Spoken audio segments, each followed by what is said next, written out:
momento. O tema da mensagem de hoje, na verdade, a gente vai falar sobre a conversão de Cornélio. Um texto muito conhecido lá no livro de Atos, capítulo 10. Então, se você tiver com sua Bíblia, você pode ir abrindo sua Bíblia. A gente vai ter o texto também, eu não vou ler agora, mas você pode ir deixando sua Bíblia aberta. Irmãos, eu queria fazer uma pergunta, para você aqui, para vocês que nos acompanham pela internet. O que seria do mundo sem a fé cristã? O que seria do mundo sem pessoas cristãs? Porque a fé cristã ela não pode ser dissociada do que ela faz nas nossas vidas, né? Na verdade, seria até um desperdício, porque a fé ela se propõe a ser algo tangível na vida das pessoas. Então, o que seria do nosso mundo, conhecido como ele é, sem pessoas que vivem a vida de Cristo na sua vida diária, nos seus relacionamentos, nas suas decisões? A história que a gente vai falar hoje, ela trata exatamente do momento em que a fé cristã quebrou definitivamente as barreiras do povo de Israel e chegou oficialmente ao mundo gentil, ou também conhecido como mundo pagão, o nome que você quiser dar, ou seja, o mundo que não era um mundo judeu. Afinal, Jesus era um judeu. Na época, para você ter uma ideia, o mundo, se esses dados estiverem corretos, porque isso também varia muito, essas informações, mas na época o mundo tinha aproximadamente 170 milhões de pessoas. Hoje nós somos o quê? Quase 9 bilhões, Já deve estar perto disso. Então o mundo tinha 170 milhões de pessoas naquela época, aproximadamente, e o povo da Palestina não passava de 600 mil, 700 mil pessoas. Então veja como o mundo era pequeno e como a Palestina era pequena comparado até o mundo daquela época. 600 mil diante de 170 milhões de pessoas.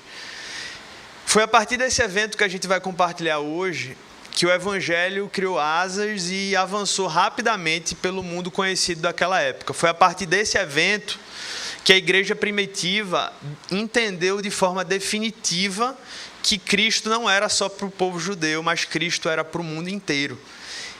Então, era para todos os povos. Isso foi um marco na história.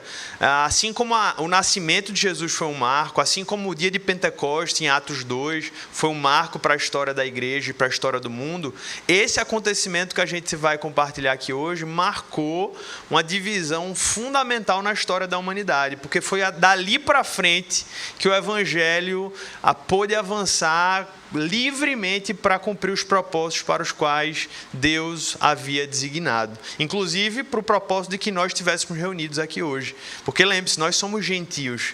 Pelo menos até onde eu sei, não temos judeus aqui, no nosso meio. Somos gentios, nós não somos do povo da antiga aliança. Nós somos do povo da nova aliança. E a história é a história de Cornélio. Atos 10, se você puder deixar sua Bíblia aberta, a gente vai também compartilhar aqui.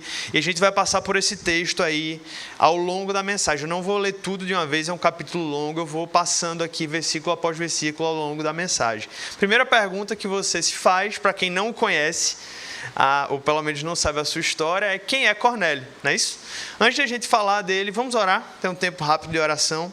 Senhor Deus e Pai, que o Senhor use essa história que é verdadeira, que realmente aconteceu, um fato histórico, algo que se deu e se passou no tempo e na história, para que o Senhor fale aos nossos corações, para que a Tua fé seja reavivada em nossas mentes e corações, para que a Tua fé também alcance pessoas que ainda não são Teus discípulos, que não entenderam a mensagem do reino, e que em nome de Jesus essa noite sirva, Pai, para que o Senhor nos abençoe e de fato fale ao nosso coração conforme a Tua vontade.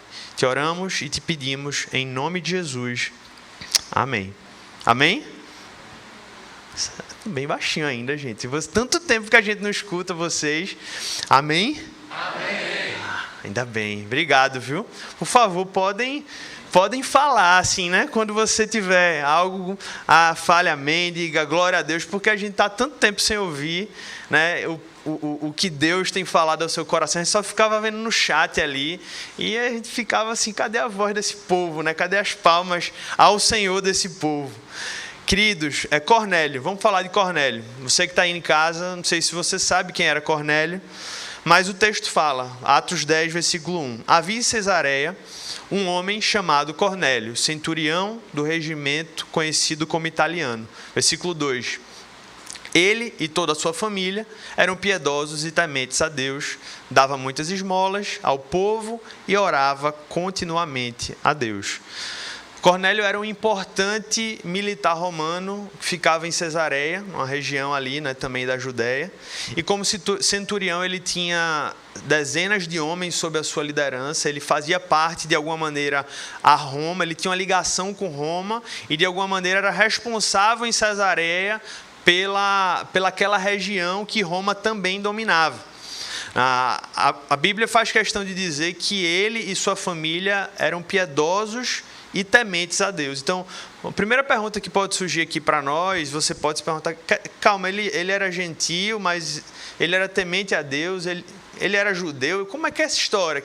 Cornélio era ou não, né, judeu, ou tinha alguma relação com o povo de Deus? Não, ele não era um judeu, né, nem de nascimento, nem ainda havia se tornado um judeu por conversão, porque isso era possível também. Mas ele nem havia chegado a se tornar um judeu por conversão. Ele talvez estava ali no estágio de pré-prosélito, que era um pré-judeu, né? Antes de se tornar alguém da fé judaica. Ele provavelmente cria no Deus Yahvé, de alguma maneira tinha essa consciência do Deus dos judeus, apesar de não ser judeu. Ele praticava as boas obras, que era algo muito incentivado também na cultura judaica, mas ele ainda era gentil. Ele ainda não havia se convertido oficialmente ao judaísmo. Certo? Então isso é muito claro, tanto pelo texto como pelo contexto da história e pelo que a gente vai enxergar também ao longo dessa passagem. E a pergunta é o que aconteceu com Cornélio? Versículo 3 a 8 fala sobre isso. Certo dia, por volta das 3 horas da tarde, ele teve uma visão. Viu claramente um anjo de Deus que se aproximava dele e dizia, Cornélio. Atemorizado, Cornélio olhou para ele e perguntou, que é, Senhor? O anjo respondeu, suas orações e esmolas subiram como oferta memorial diante de Deus. Agora, mande alguns homens a Jope para trazerem um certo Simão, também conhecido como Pedro, que está hospedado na casa de Simão, o curtidor de couro, que fica perto do mar. Vou ler os outros 2 versículos ainda, mas só para você ter uma ideia, Jope era uma cidade que ficava a uns 50 quilômetros ali de Cesareia, e coincidentemente foi a primeira cidade que Jonas fugiu quando Deus o chamou para ir pregar em Nínive, né? Foi o primeiro lugar que ele foi antes, né, de começar a se encaminhar e tentar fugir. É um dado interessante, até dentro do contexto que a gente vai conversar nessa história. Versículo 7. Depois que o anjo que lhe falou se foi, Cornélio chamou 2 dos seus servos e um soldado piedoso dentre os seus auxiliares. E contando-lhes tudo o que tinha acontecido, enviou-os a Jope. Então é interessante aqui que o anjo ele apareceu para simplesmente mandar que Cornélio trouxesse Pedro até eles. Mas ele basicamente não adiantou nenhuma mensagem. Ele só disse, olha, vai lá que eu vou dizer para Pedro, na verdade vá até Pedro e diga para ele vir até você, Cornélio. Basicamente foi isso que Cornélio recebeu de mensagem. Naquela época não havia e-mail, não havia WhatsApp, não havia nenhum meio de comunicação que a gente tem. E então o único meio de fazer isso acontecer era mandando pessoas até lá para que pessoas dissessem a Pedro para que ele fosse até Cesareia. Eu fico imaginando como aquela espera pode ter deixado Cornélio de alguma maneira ansioso, né? Porque pelo texto aqui foi praticamente um dia até que Pedro chegasse. E eu fico imaginando como aquele homem, depois de receber uma visão de Deus, ficou entre aquela visão e a espera para que Pedro chegasse até ele, né? Dá para se colocar um pouco no lugar e ficar imaginando o que é que Deus vai me falar através desse homem que está mandando trazer lá de Jope. E aí, seguindo na história, versículos 9 a 16, depois de a gente ver a visão de Cornélio, agora o texto relata uma outra visão, a visão de Pedro. No dia seguinte, por volta do meio-dia, enquanto eles viajavam e se aproximavam da cidade, Pedro subiu ao terraço para orar. Tendo fome, queria comer. enquanto a refeição estava sendo preparada, caiu em êxtase. Viu o céu aberto e algo semelhante a um grande lençol que descia à terra, preso pelas 4 pontas, contendo toda espécie de quadrúpedes, bem como de répteis da terra e aves do céu.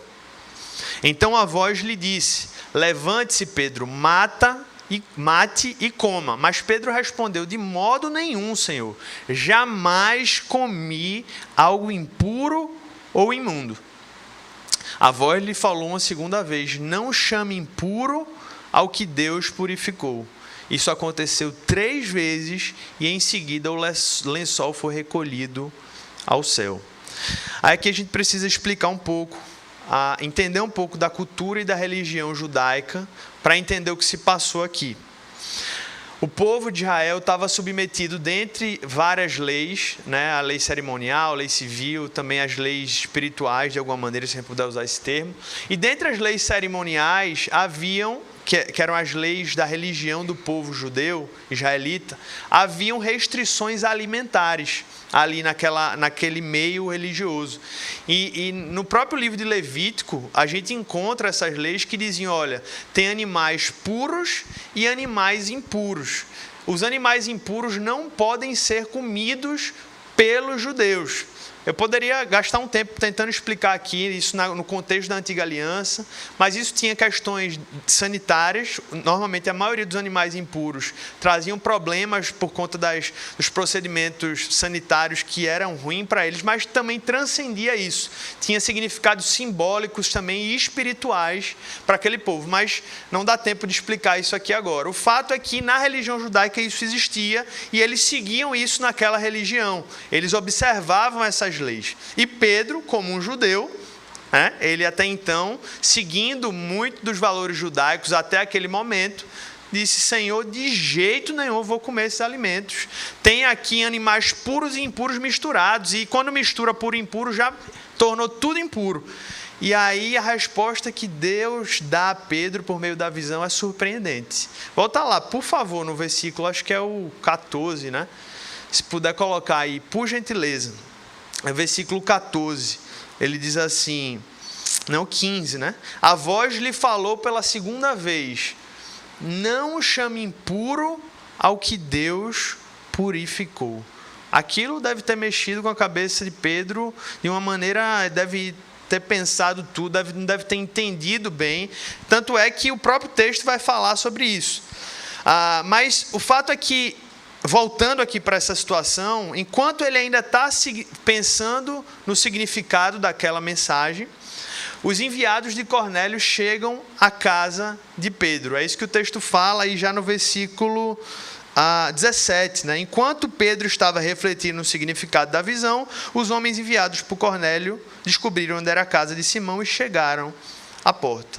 O que nos faz aqui lembrar ou perceber uma primeira lição, irmãos. Eu vou passando no texto e eu vou já falando algumas lições que eu acho que a gente pode aprender. E a primeira lição é de que Deus faz tudo no tempo certo. Porque pare para perceber, Pedro não demorou para ser convidado para chegar na casa de Cornélio, não foi porque não tinha o WhatsApp, não foi porque não tinha um meio de comunicação rápido o suficiente, mas foi porque Deus planejou aquilo daquela maneira. Deus planejou para que os homens de Cornélio chegassem na casa de Pedro exatamente no momento em que Pedro acabou de ter a visão. No texto ele diz claramente que as coisas aconteceram meio que de forma simultânea. A visão acabou e alguém chegou lá na porta de Pedro dizendo: Pedro, eu estou aqui, vim em nome de Cornélio para buscar Pedro. Foi um negócio muito casado. E isso nos traz essa primeira aprendizado muito claro, muito, muito nítido no texto, né? Às vezes a gente acha que determinadas coisas acontecem conosco por acaso, quando a verdade é que a mão de Deus está sempre ali por trás, de uma maneira clara ou não clara para a gente, mas sempre agindo para que a sua vontade, a sua boa vontade seja realizada em nossas vidas. Como há uma frase conhecida que as pessoas falam, né? Acho que até já de autoria popular, né?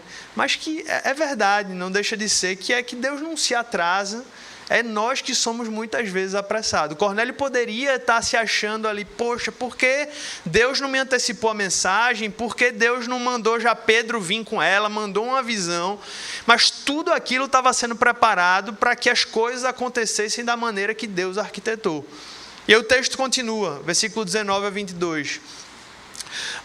Enquanto Pedro ainda estava pensando na visão, o Espírito lhe disse: Simão, 3 homens estão procurando por você. Portanto, levante-se e desça. Não hesite em ir com eles, pois eu os enviei. Pedro desceu e disse aos homens: Eu sou quem vocês estão procurando. Por que motivo vieram? Versículo 22, os homens responderam: Viemos da parte do centurião Cornélio. Ele é um homem justo e temente a Deus, respeitado por todo o povo judeu. Um santo anjo lhe disse que o chamasse à sua casa, para que ele ouça o que você tem a dizer. Então, eles trouxeram um recado para Pedro, né? E aqui talvez Pedro estava começando a entender o que Deus estava querendo revelar com a visão, mas ainda não plenamente. De toda forma, Pedro obedece a Deus, ele está bom, então vamos lá, convida aqueles homens, olha, mas durmam aqui essa noite, já está tarde, e amanhã a gente segue. E foi isso que aconteceu. Versículo 24 começa a falar agora do encontro, né? Que Deus já havia preparado. Versículo 24. No outro dia chegaram a Cesareia. Cornélio os esperava com seus parentes e amigos mais íntimos que tinha convidado. Lembra que eu acabei de perguntar, a gente estava falando agora há pouco de como Cornélio poderia ter ficado ansioso ou até meio que sem reação diante daquela aparição de Deus e também do tempo que levaria para Pedro chegar até ele. De como Cornélio poderia ter reagido àquela visão. E eu acho que essa postura de Cornélio, o que ele fez aqui também, nos aponta para uma outra lição, irmãos. E nos ensina sobre como nós podemos lidar com a espera em Deus. Porque Cornélio, ele não ficou paralisado, não sabemos a fundo como ele reagiu nas suas emoções, mas algo muito curioso é que Cornélio, em meio àquela situação tão atípica, foi atencioso ao ponto de dizer assim, olha, eu vou chamar pessoas para que elas escutem o que Deus vai falar nesse encontro que ele está marcando. Vê a sutileza, ele transformou aquele encontro numa oportunidade de compartilhar do reino com aquelas pessoas. É como se ele não tivesse permitido que a sua ansiedade, ou o seu medo, ou a sua inquietação o desfocasse das coisas e do propósito do reino. Porque uma coisa muito possível de acontecer com a gente numa situação dessa, era que a gente ia passar um dia roendo unha e ficando pensando no que Deus iria falar para a gente. Fala sério, isso não era possível. Ou a gente ia, eu vou me ocupar, eu vou ficar no videogame, eu vou arrumar uma coisa para fazer, porque eu não vou aguentar passar um dia sem saber o que Deus vai querer me revelar. E a Bíblia diz que Cornélio teve a sensibilidade espiritual de reunir pessoas para que Deus também falasse para elas o que ele iria falar para ele. Então eu acho que aqui ele nos ensina, irmãos, que a espera em Deus deve nos levar a viver uma vida ainda mais intensa para Ele. Deve nos levar a fazer aquilo que Deus tem nos chamado para fazer. Porque foi isso que Cornélio fez. Mesmo sem saber exatamente o que Deus iria fazer naquele encontro, ele usou daquele encontro para que as pessoas pudessem conhecer a Deus. E a pergunta é, como nós, como você, tem reagido diante das incertezas da vida? Como tem reagido diante dos planos frustrados? Como tem reagido diante das orações não respondidas? Como vai reagir nesse mundo pós-pandemia que ninguém sabe muito bem o dia de amanhã, que ninguém sabe muito bem as datas de retorno, que ninguém sabe muito bem como é que as coisas vão acontecer? Com ansiedade, com medo, com paralisia, ou com fé, com paz e com obediência a Deus? Eu acho que Cornélio nos ensina nesse aspecto, porque nas esperas da vida nós somos chamados a continuarmos firmes no propósito de fazer aquilo que Deus tem nos chamado para fazer e não nos perdermos em meio das coisas que a vida proporciona. Ao contrário, fazer com que as coisas que acontecem conosco nos façam ser cada vez mais focados nos propósitos do reino e na vontade de Deus em nossas vidas. Amém? Queridos, 25 a 30, o texto continua. Quando Pedro ia entrando na casa, Cornélio dirigiu-se a ele e prostrou-se aos seus pés, adorando. Mas Pedro lá rapidamente reagiu e disse assim: levante-se, eu sou homem como você. Que história é essa, Cornélio? Eu não sou Deus, não. Calma, levanta, não vem com a história de me adorar, não. E aí Pedro vai e diz, o texto diz, né, conversando com ele, Pedro entrou e encontrou ali reunidas muitas pessoas. E lhes disse: vocês sabem muito bem que é contra a nossa lei um judeu associar-se a um gentil ou mesmo visitá-lo. Mas Deus me mostrou que eu não deveria chamar impuro ou imundo a homem nenhum. Versículo 29. Por isso, quando fui procurado, vim sem qualquer objeção. Mas vem cá, é como se eu dissesse assim, mas vem cá, posso perguntar por que vocês me mandaram buscar em Jope, fazer andar 50 quilômetros e chegar até aqui hoje? A fala que Pedro começa aqui, esse encontro falando, né, o que ele compartilha, começa também, ou continua a revelar o que é que Deus estava fazendo. Pedro resume logo dizendo: olha, deixa eu dizer uma coisa para vocês. Por natureza, o normal é que um judeu nem visite a casa de um gentio. Deixa eu dizer logo para vocês que o que está acontecendo aqui é um negócio muito estranho. Né? Eles, de fato, tinham chegado num grau de separatismo que o judeu visitar a casa de um gentio já era considerado algo errado. Alguém pode se perguntar: mas esse separatismo não foi fruto da lei do Antigo Testamento? Porque não existiam, né, leis? Olha, não se misturem. Quando chegarem na terra, exterminem. Só pode ficar vocês nessa terra. E eu digo que não, irmãos. Deus não orientava que Israel se afastasse do povo de uma maneira separatista. A orientação de Deus era dizendo assim: olha, cuidado, porque vocês são um povo em formação. Então vocês não podem compartilhar a vida de vocês com essas pessoas achando que vocês não vão ser influenciados pela cultura que eles já formaram dentro da sua nação. Então, sempre o contexto de Deus trazendo orientações para o povo de Israel naquela época era dizendo: olha, vocês precisam ter cuidado para que a cultura desse povo não se imponha sobre a sua cultura. Mas em nenhum momento Deus estava dizendo que o povo de Israel não deveria ser de alguma maneira um instrumento para se relacionar com as outras nações, inclusive porque em Gênesis 12, quando Deus chama Abraão, que é o fundador, que é o pai da nação de Israel, ele diz que o propósito do chamado de Abraão é para que todas as nações fossem o quê? Abençoadas. O propósito do chamado de Abraão era que ele fosse um instrumento para abençoar outras nações. Em outros textos do Antigo Testamento, Deus fala que Israel seria luz para as nações. Então, claramente, Israel sempre foi chamado para ter uma relação abençoadora com as outras pessoas. O problema é que eles não entenderam isso. Como diz John Stott, a tragédia é que Israel torceu a doutrina da eleição, transformando-a em uma doutrina de favoritismo. Esse foi o problema.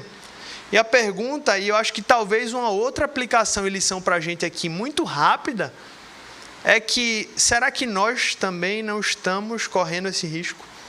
Será que especialmente nós, que muitos de nós que nos dizemos cristãos reformados, que cremos na doutrina da eleição, porque é uma doutrina bíblica, não estamos transformando a nossa eleição em um favoritismo, ao invés de lembrar que a doutrina da eleição nos lembra da nossa incapacidade e do nosso chamado para fazermos missão nesse mundo?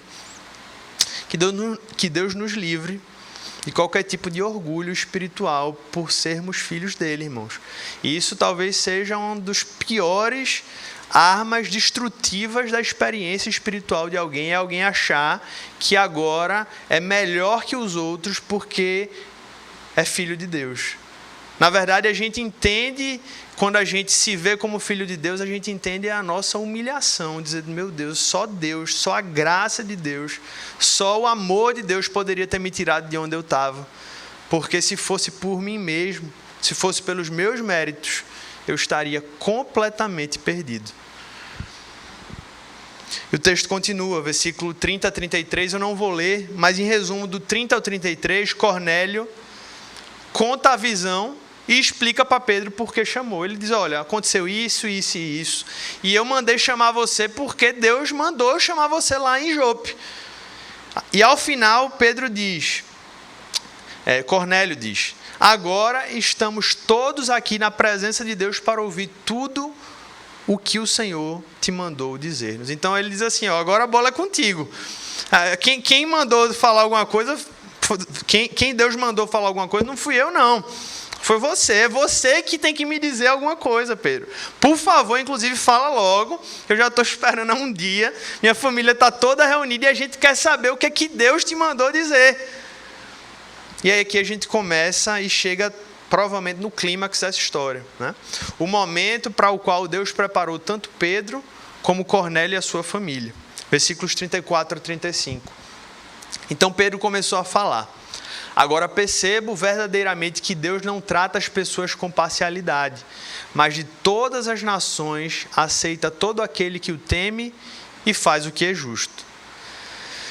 Irmãos, Pedro ele começa a sua mensagem compartilhando algo muito importante. Algo que mudou a história da humanidade, como eu comecei falando nesse encontro. Pedro, apóstolo do Senhor Jesus, que tinha visto Jesus fazer milagre, que tinha visto Jesus curar pessoas, que tinha visto Jesus morrer, que tinha visto Jesus ressuscitado, que tinha visto Atos 2, Pentecostes, que tinha visto a Assunção, né, o Jesus subindo aos céus. Esse Pedro, estava aprendendo algo novo aqui nesse encontro. Até então, ele achava que o favor de Deus estava limitado ao povo de Israel. Em resumo, era isso que ele estava dizendo. Mas agora ele havia percebido que a salvação de Jesus estava ofertada a todo o mundo. Independentemente da nacionalidade, independentemente da etnia, independentemente da classe social. Esse evento mudou a história da humanidade. Repito. E nós só estamos reunidos hoje, em nome de Jesus, porque Deus usou a vida de Cornélio para revelar a Pedro, como um dos principais líderes da história da igreja, a amplitude da missão da igreja. E o que é que isso nos ensina hoje, como uma outra lição, irmãos? Que, por um lado, há menos barreiras para Cristo do que alguns costumam criar. Assim como aconteceu na igreja primitiva, eu tenho a impressão de que nós também temos a tendência de restringir quem pode ser salvo por Deus. Não é verdade? Eu digo isso tanto para pessoas que colocam barreira para si mesmas, como para pessoas que colocam barreiras para outros em relação à sua salvação. Algumas pessoas dizem assim, o meu passado me impede de qualquer relacionamento com Deus. Pastor, se você soubesse o que eu já fiz, você não estaria falando sobre salvação para a minha vida. Há outros que dizem assim, não, para alguém ser cristão, aquela pessoa ali se converter, eu não vou nem pregar para ela, não tem jeito.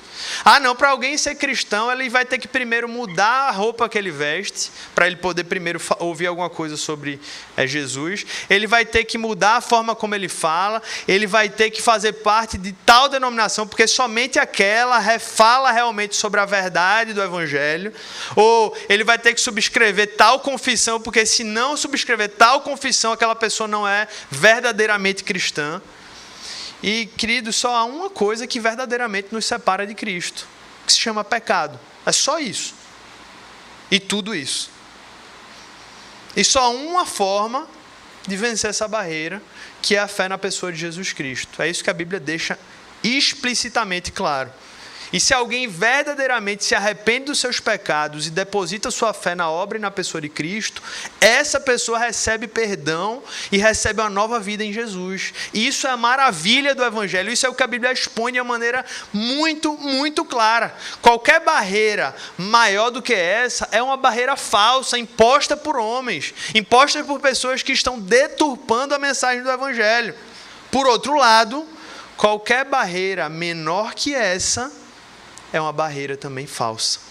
E por que é importante entender isso, gente? Porque há também pessoas que se há pessoas que adicionam requisitos para que alguém seja salvo, há outros que querem eliminar os requisitos para que pessoas sejam salvas. E a questão é que os requisitos não são definidos por mim, não são definidos por você. Os requisitos são definidos por Deus na sua palavra. E a Bíblia diz que só é possível salvação por meio do arrependimento e da fé, na pessoa e na obra de Jesus. A prova disso é a própria vida de Cornélio. Porque Cornélio é dito como um homem que praticava boas obras, que de alguma maneira era piedoso, ou seja, tinha uma fé em um Deus. Mas Cornélio só veio a ser salvo no momento em que ele ouviu a mensagem do Evangelho e ele creu na mensagem do Evangelho. A prova disso é que se Cornélio tivesse sido salvo já antes disso, Deus não precisaria ter enviado Pedro para que ele pudesse ouvir a mensagem do Evangelho.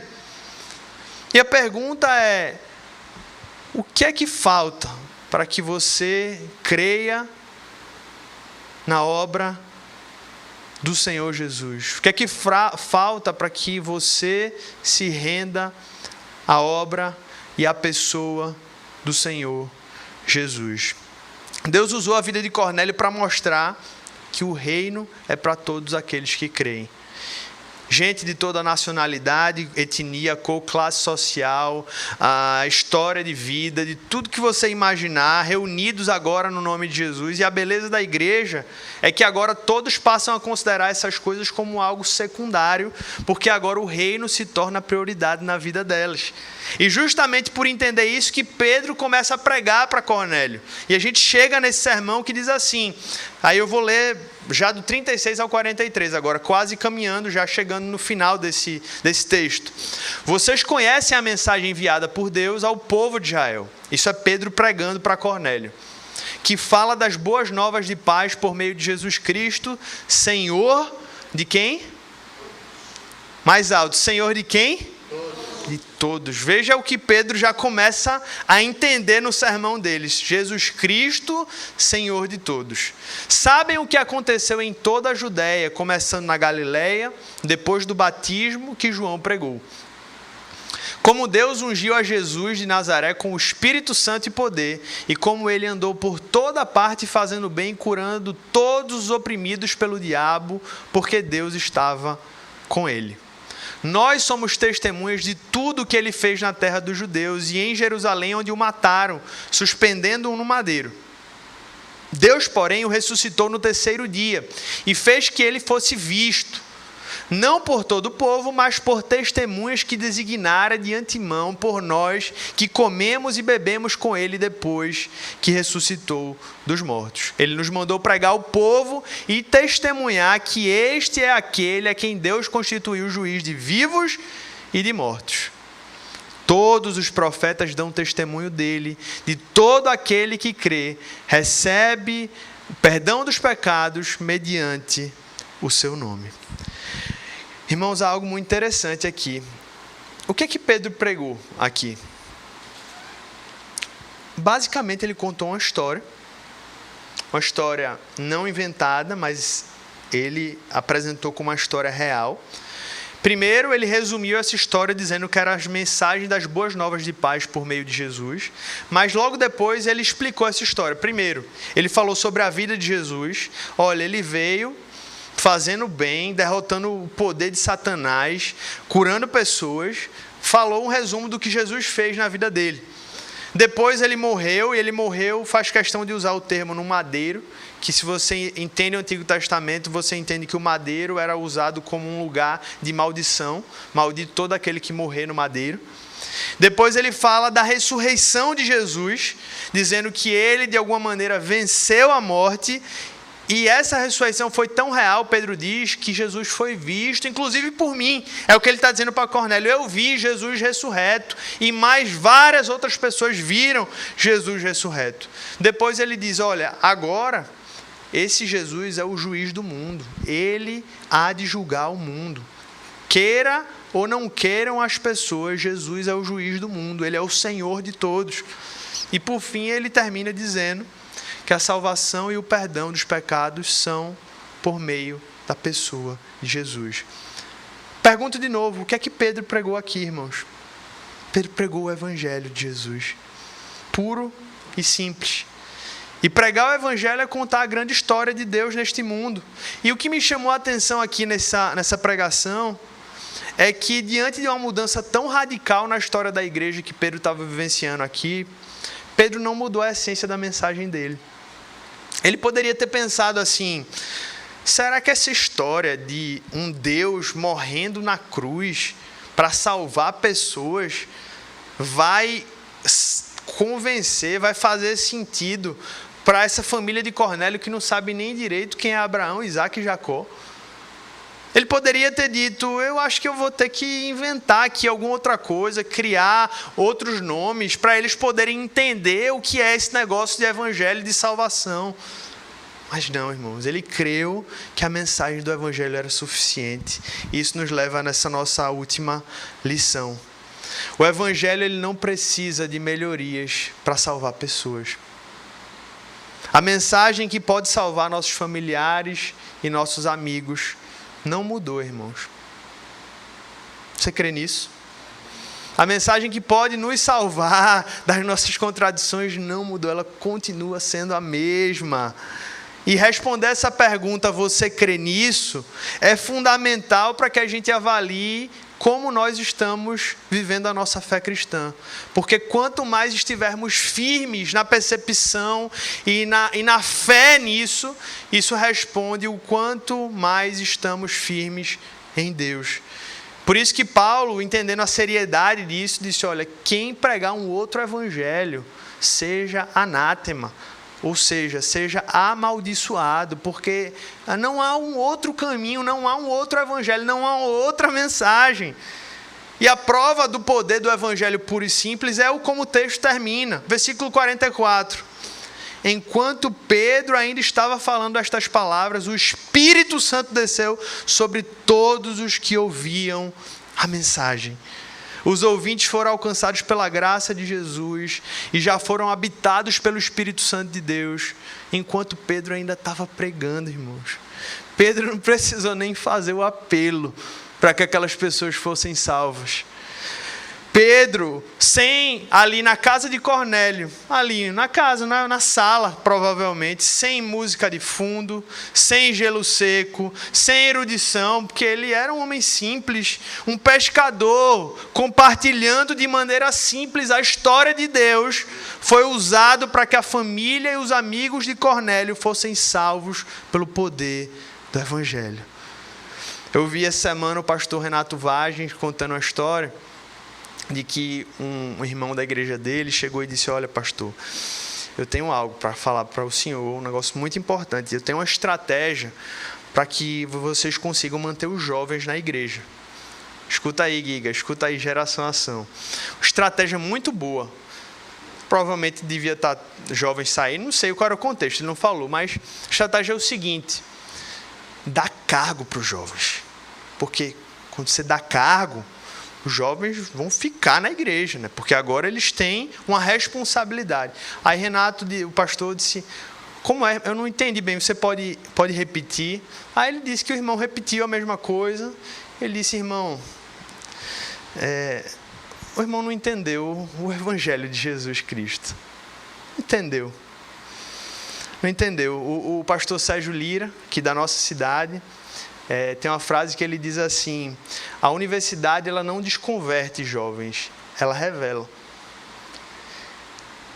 Irmãos, às vezes a gente lida, especialmente com a juventude, que é um grupo, né, que revela tantos desafios, achando que nós somos poderosos e capazes de lidar com a fé e a espiritualidade deles, assim como de qualquer outro grupo. Mas a verdade é que o maior desafio e a única coisa que pode transformar a vida de pessoas não é dar um cargo na igreja, não é prender aquela pessoa de alguma maneira num sistema religioso. É ela entender a mensagem e receber o poder de Cristo na vida dela, ser transformada, regenerada, de dentro para fora, e entender que fora de Jesus não há salvação, que sem Jesus a vida é destrutiva, a vida é miserável. É só isso, irmãos, não existe outra coisa. Então a gente precisa orar, clamar, pedir que o Evangelho entre no mais profundo do nosso ser, a começar das nossas vidas, se a gente quer viver uma vida diferente para a glória de Deus. Por meio daquela pregação de Pedro, irmãos, as portas do reino de Deus foram oficialmente abertas para os gentios. E isso foi algo tão impressionante que, versículos 45 a 48, acabando esse texto, ele disse assim: os judeus convertidos que vieram com Pedro ficaram admirados de que o dom do Espírito Santo fosse derramado até sobre os gentios, pois os ouviam falando em línguas e exaltando a Deus. A seguir Pedro disse: pode alguém negar a água, impedindo que estes sejam batizados? Eles receberam o Espírito Santo como nós. Então ordenou que fossem batizados em nome de Jesus Cristo. Depois pediram a Pedro que ficasse com eles alguns dias. Daí para frente, irmãos, o crescimento da igreja foi exponencial. A igreja explodiu aí depois desses eventos. Antioquia foi um centro missionário. Paulo, que havia se convertido um capítulo antes, capítulo 9 do livro de Atos, foi um instrumento de Deus para chegar aos gentios. E eu quero concluir, eu lembrei que na verdade tem uma última lição aqui, eu tinha me confundido, quero concluir com ela, que eu não tenho como deixar de falar disso, irmão, desculpa até a hora, mas eu preciso falar disso, que a última lição que esse texto traz é que a responsabilidade pela pregação é nossa. Gente, é muito curioso que Deus fez algo muito trabalhoso aqui. Ele fez uma visão com Cornélio, depois fez uma visão com Pedro, depois teve que mandar a gente viajar, uma confusão boa, no bom sentido aqui, para o negócio acontecer, né? Colocou até os anjos para trabalharem nessa história toda aqui. Fez com que Pedro, apóstolo importante, cheio de compromisso, tivesse que sair de Jope para Cesareia. Veja a logística de tudo que aconteceu aqui. Tudo isso para que Pedro pudesse pregar o Evangelho para Cornélio e para sua família. E aí a gente pode se perguntar, será que Deus não podia ter se revelado a Cornélio na visão? Ter mandado o anjo pregar para Cornélio? Em tese, isso seria uma possibilidade no conceito das ideias, mas não na realidade que Deus instituiu. O anjo poderia ter ido lá, mas não foi isso que Deus fez, irmãos, porque a verdade é que a responsabilidade pela pregação do Evangelho não é de Deus, nem é dos anjos. A responsabilidade, biblicamente falando, é dos homens. Isso é revelado nas Escrituras. Romanos 10, versículos 13 e 14 fala: todo aquele que invocar o nome do Senhor será salvo. Mas, é como se eu estivesse... Ele não usa esse mais, mas ele dá um tom aqui. Como, pois, invocarão aquele em quem não creram? E como crerão naquele de quem não ouviram falar? E como ouvirão se não houver quem pregue? E como pregarão se não forem enviados? Como está escrito, como são belos os pés dos que anunciam as boas novas. A responsabilidade é nossa. A responsabilidade é nossa. Quem converte, quem regenera o coração é Deus pelo Espírito Santo. Mas o instrumento para que isso aconteça é a pregação da palavra, a pregação do Evangelho. Responsabilidade é nossa. E, irmãos, pregar o Evangelho é importante em qualquer momento da história, mas parece que há momentos na história que o mundo está mais sensível às coisas espirituais. Uma pesquisa recente apontou que o local mais desejado dos brasileiros após a pandemia, o local mais desejado de se visitar é nada mais, nada menos do que as igrejas. E após esse período tão difícil, isso revela que as pessoas, de alguma maneira, estão querendo tratar de assuntos espirituais. Não é porque é o templo, mas a pesquisa revela que é um interesse por coisas espirituais. As pessoas estão se perguntando como nunca antes, quem sou eu, de onde vim, para onde eu vou, há propósito nessa vida, qual é a origem do mal. As pessoas estão perguntando isso. Por que o coronavírus entrou? Porque como é que a gente explica o mal? Como é que a gente explica essa catástrofe que o mundo está passando? E sabe o que é incrível, irmãos? A fé cristã tem resposta para isso. Ou melhor, a Bíblia tem resposta para isso. Ou melhor, nós temos a resposta habitando em nós, na pessoa do Espírito Santo, que é a presença de Cristo em nossas vidas. Há muitas pessoas com quem você convive que nunca terão um contato pessoal com um pastor ou com um pregador profissional. Na verdade, a grande maioria das pessoas com quem você conhece e convive no trabalho dificilmente vão ter um contato com pessoas que são treinadas no aspecto formal para a pregação da palavra, para o ensino. Mas Deus colocou você na vida dela. Deus colocou você na vida dela. E Deus colocou você na vida dela para que você fosse um instrumento de Deus na vida dela. Veja a responsabilidade, veja o privilégio, veja o chamado de Deus, veja a oportunidade que Deus está nos chamando a ser e viver como igreja. O que é que te impede? O que é que nos impede de, nesse volta ao mundo real agora que a gente está vivendo, de começar um estudo da palavra? Dizer, olha, eu não sei nem bem isso aqui, não, mas eu vou pegar a Bíblia, porque o que é um estudo da Bíblia, gente? É pregar a Bíblia, é ler a Bíblia, é explicar a Bíblia e aplicar a Bíblia. Simples. Isso aqui é o texto, deixa eu explicar esse texto e deixa eu dizer como esse texto pode falar a tua vida hoje. É isso. É isso. É isso que é falar da Bíblia. E falar como Jesus pode alcançar o coração das pessoas. O que é que lhe impede de fazer isso no colégio, na faculdade, no trabalho?